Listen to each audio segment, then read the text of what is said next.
L'accord de Schengen est un accord signé en 1985 entre la France, l'Allemagne, la Belgique, le Luxembourg et les Pays-Bas. Il a pour objectif la suppression des contrôles aux frontières entre ces 5 États. Oui, et alors, me direz-vous, alors ce qui est naturel pour vous aujourd'hui ne l'était pas dans les années 80. À cette époque, donc la mienne, les frontières entre les États européens étaient contrôlées par des douaniers ou des policiers. Ainsi, lorsqu'une personne souhaitait aller de Nancy à Stuttgart, par exemple, elle était contrôlée lorsqu'elle franchissait la frontière entre la France et l'Allemagne. Or, ces contrôles posaient des problèmes.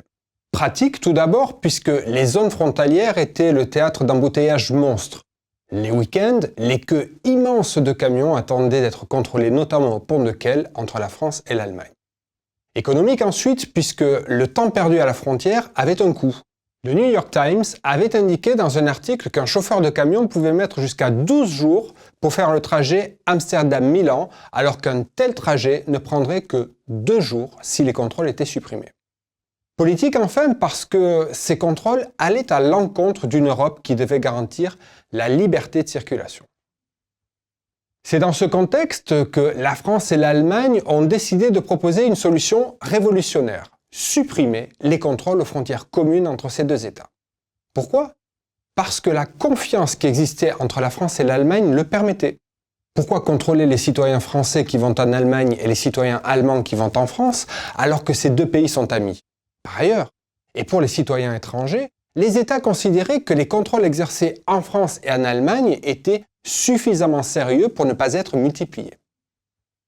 Concrètement, lorsque les autorités françaises ont contrôlé un transporteur espagnol à l'entrée sur le territoire, c'est-à-dire qu'elles ont vérifié tous les documents requis, les autorités allemandes n'ont plus besoin de contrôler le même transporteur lorsqu'il rentre en Allemagne. Ce qui vaut pour le chauffeur espagnol vaut également et évidemment pour le chauffeur autrichien qui a été contrôlé à l'entrée en Allemagne et continue sa route en France. Cette initiative franco-allemande a suscité beaucoup d'intérêt de la part des 3 États du Benelux, Belgique, Pays-Bas et Luxembourg, qui ont immédiatement souhaité rejoindre ce projet. C'est ainsi que le 14 juin 1985, l'Allemagne, la France, la Belgique, le Luxembourg et les Pays-Bas ont signé à Schengen l'accord relatif à la suppression graduelle des contrôles aux frontières communes. Les contrôles devaient dans un premier temps être allégés avant d'être purement et simplement supprimés.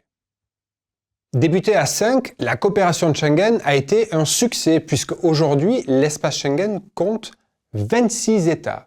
Au 5 du début, Allemagne, France, Belgique, Luxembourg et Pays-Bas se sont ajoutés tous les pays qui apparaissent sur cette carte.